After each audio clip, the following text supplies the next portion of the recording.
Hey, welcome to War Torn TV. I'm Jared, joined by Brad and Aaron, and we just concluded our 2,000-point game of Necrons versus Tau. Went on to turn 7. That game lasted 5 hours. Oh my! Oh my god! Well, to be fair, we had there was a ton of. dinner. It's okay, buddy. It's okay. It's okay. There's no timeline. So on I when think it that overall, I was a little scared in the beginning because he beat my Riptide and he was hammering me pretty hard off the start. So I definitely got really worried. But then I started to bring it back a little bit, and there was obviously a point where it was tied up. And I thought that obviously if a couple things just would have went my way, a couple dice rolls, I was really close to being able to, it was super, to stay right there with it him. was getting really close at the end of it. Like, you definitely made a comeback at like turn 3 or 4. Yeah. It started going in because you did the thing that I wouldn't have expected you to do, which is which I wouldn't expect a Tau player to do, which is charge things. Well, I think. But that was probably the better decision, considering that you actually did the. So the reason that I chose to do that is basically I knew that he didn't have anything in close combat that was really going to punish me. So I'd rather tie his guys up than him throw 30 to 40 dice at me and shooting. So if I could tie him up and then I could just fly away, like whatever. Yeah, and Aaron, it seemed like you ran out of steam. Yeah. As time went on. I think what really. I think the one thing that hurt me the most was I had 2 bad rolls for reanimation. Oh, that was super bad. Yeah, it was pretty much that, and the fact that that fight over there earlier with the Stalker, the group of warriors. Oh yeah, that tied him up for Fire Warriors. Tied him up for 3 combats. Yeah, I was not doing good on the rolls. So. And then your spiders were missing like crazy. Oh my god, yeah. Ugh. Didn't feel good. No. Yeah. Nah. But I had to eat through a lot of drones to start hurting your army. Okay, yeah. So I mentioned that earlier. I think drones are like that's a hidden like trump card to add a lot of durability. And obviously in the beginning we realized afterwards we should allocate the wounds a little bit differently. Yeah, because so we know that for next time. I don't think it really would have made a difference. Yes. Because if anything, I would have got better saves against those drones in some cases. Yeah. You would have had better saves with the drones, with the invulns, especially. And the fact that some drones were in cover, but others were not. So if anything, it would have benefited me, so, whatever. Yeah, you live, you learn. Yeah. If anybody that let us know in the comments in our match video, yes, we figured this out. Drones are super good, though, I think. And here's my thing, though, is like I don't know that taking the shield drones is worth it, or the marker drones. So the marker lights right now, like, in order to really benefit you, you have to put 5 into a group. You have to do a lot of drones. To me, I feel like that is just a waste. I would rather take 5 other drones or guys, and I'd rather put shots into somebody. Yeah. Because adding 1 to my hit, like, I don't care. Yes. I'd rather just take, even if it's just taking, like I took 2 marker lights, and I'm like, oh, okay, well, I'm going to start this off. I'm going to throw 1 marker light at this unit and 1 at this one, and then re-roll my 1s. And if they don't work, they don't work. And then the shield drones, it's like, sure, you could take the invo and save, and it could help you somewhat, but at the same time, I would rather just put guys out there with guns, and I would rather be shooting, another 20 shots. Yeah. Because if I had another 20 shots, let's say, of those drones, like, that could have made a huge difference. Yes. Yeah. And they would still die almost the same way. Yes, and on the flip side, I think that, I think in the grand scheme of things, drones are going to be really good because Savior drone, the Savior protocol or whatever it is. I'll have to look more, but I'm pretty sure it's just infantry. But if it's just all Tau units, that'd be pretty good against like with their bigger suits. They all have drone protocol as well. No, Savior protocols for drones, because the Savior protocol is on the drones. Is the rule for the drone? You're saying for the drone to be able to Take the wound. Yeah, it's on the bigger suits. Yeah. So what are you asking? Because I was thinking like taking like a big batch of just tactical drones, which is like just the core unit of just a bunch of drones, right? And parking that near a bunch of suits. Yeah.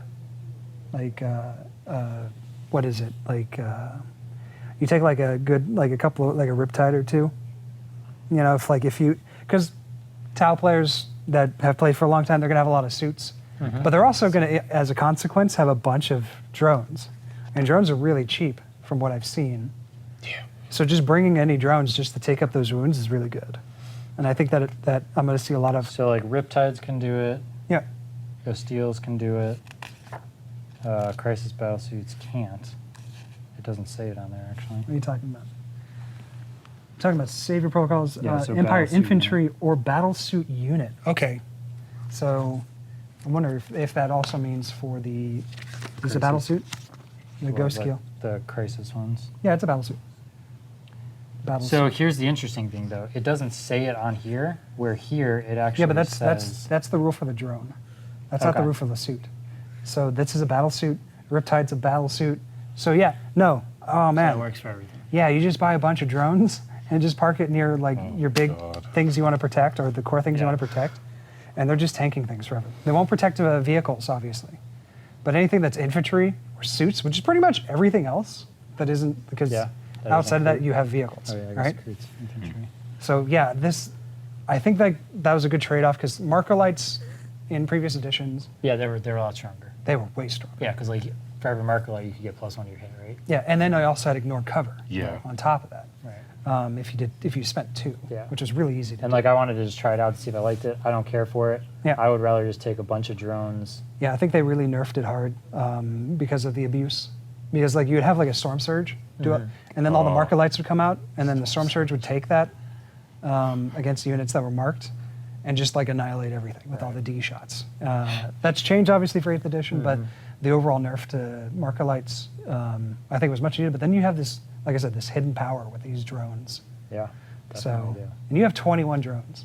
Well, I ran 20 on there. I think I have like 20. So I think I have about 32 total. 32 drones. Yeah. Yeah. See, I And they're like 8 points each. oh yeah, super cheap. Literally nothing. Yeah, but literally nothing for just to be a blade of wounds for your big juicy I'm bits. pretty sure that the shield ones might actually be a little bit more. I But I bet. think they're 10. I bet you if you parked that guy, parked us a couple of drones near your Yeah. Riptide suit, Yeah. he wouldn't have been crippled to turn Yeah, I one. would pretty Yeah. much I prioritized them to go with like certain units, and I just didn't have any points left to like add them to him. And I was just like, whatever, he'll be fine by himself. Yeah, but that's so like, valuable now. He did live obviously pretty long. You know, I let him kill himself, but yeah, if his wounds would have stayed up, I would have done more damage in the start and everything. But now that I know like how useful drones were right there, Yeah, like it literally saved me a lot. I didn't Yeah. expect that. And on top of that, drones can hold objectives. Because Right. as far as I could see, Yeah. just thumbing through the book, like they didn't have the can't secure objectives. And that's like sheer bodies. You could have a tactical drone squad just like zipping around, Yeah. advancing and taking these And then obviously objectives. we didn't get to see the usefulness of the drones from like the grav drone or the pulse accelerator, any Yeah. like the specialty drones. We did get to see the stealth drones, but then there's like missile drones and everything like that too. Yep. So like if you ran a bunch of missile drones, those are like 20 points each though. So that's why I was like, I ain't taking those. I like how this pregame is turning into a Tau review kind of deal. Yeah, I'm just standing here. It's like I exist. We'll have that faction focus Yeah. as we go along. But Aaron, Yeah. what'd you think of the match and how your guys did I outside think of the battle rolls? It's- outside the battle rolls, I'm actually pretty happy with how the heavy destroyers and the Trial Stalker with the twin link heavy Gauss cannon did. They put a lot of hurt on the Riptide early, and once I learned that he's gonna be hitting on 5s, I was like, all right, he's not as scary as he was before, so I'll try to focus a little bit more on other stuff. Once he took out my heavy destroyers, I was like, crap. yeah, he took that stuff out early. Yeah. And the heavy destroyers were probably one of your scarier Yeah. units. But Um, I think the big core was you still have warriors on the table. Oh yeah. At the end of I it, was gonna get to that. yeah. So yeah, one of the funny things was I wanted to do like a huge wall of metal, mainly because of like how my warriors can keep coming back, even when they died at some previous turn. So like I think this unit that's still on the board was brought down to 3 dudes left, and now they're back to like what 11? Yeah, they surged up to about one. Yeah. Even with my terrible rolls for reanimation, I was able to keep them alive. Yeah. The other units.